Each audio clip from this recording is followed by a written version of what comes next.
ny lalàna mifeny fahasalamana, ny fampianarana, ny fandriampahalemana, ny asa fitadiavana sy ny fanampiana avy any ivelany dia samy volavolaina sy fehezin'ny antenimera.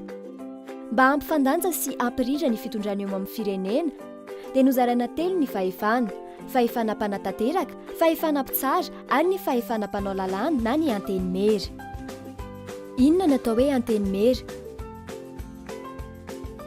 Araka ny andinin'ny 720 ao amin'ny lalam-panorenana, ny antenimera-pirenena sy ny antenimera-ndoolona no mandrafitra ny antenimera. Izy no mandany ny lalàna sy manara-maso ny asan'ny governemanta ary ny fanaovana tombana ny politika mpanjakana. Inona ny andraikitra iraisan'izy ireo?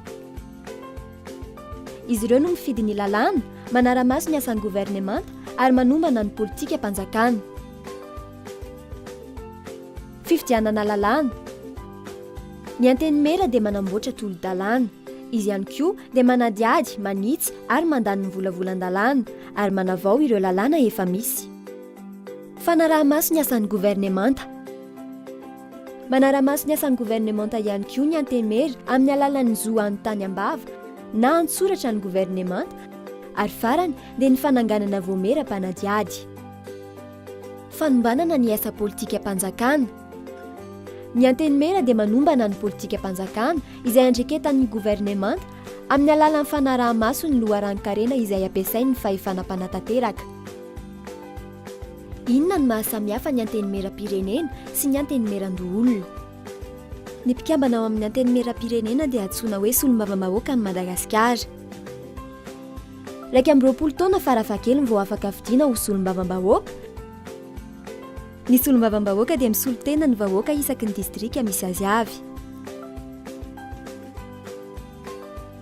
Misy araka amin'ny 50% ny solombavam-bahoaka malagasy.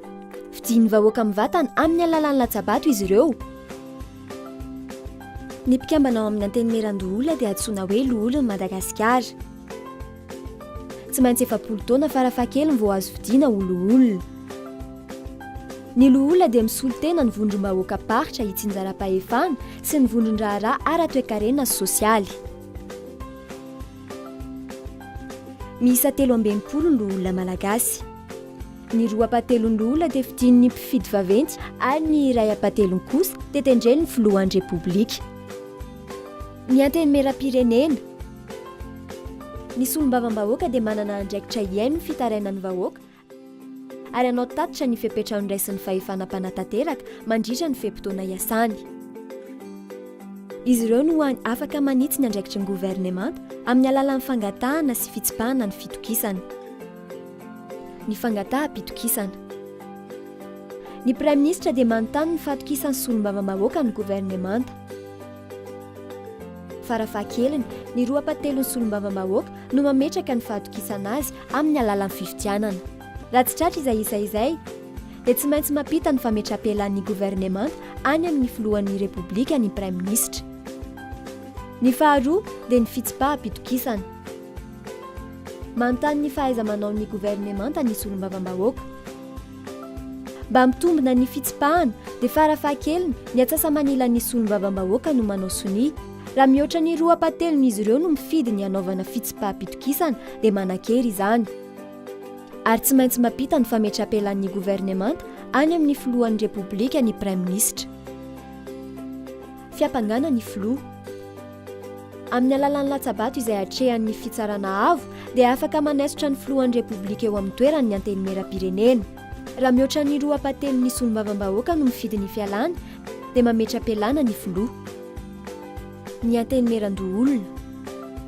Ny loholona dia misolo tena ny vondron-draharaha ara-toe-karena sosialy toy ny fiarahamonim-pirenena, fikambanana tsy miankina amin'ny fanjakana, ny mpiaro ny zon'ny mpiasa na ny sindika, ny olafitry ny dokotera sy ny enjeniera, ny mpandraharaha ara-toe-karena. Manana andraikitra ho filakevitry ny governemanta eo amin'ny sehatry ny toe-karena sy sosialy ny loholona araka izany. Noho ireo rehetra ireo dia manandanja eo amin'ny fiainam-pirenena sy ny vahoaka eo aminy ny antenimera. Horonan-tsary no totosain'ny Institut électoral pour une démocratie durable en Afrique, na ESA, famatsim-bola avy amin'ny Agence de développement international de la Suède, na ny SIDA.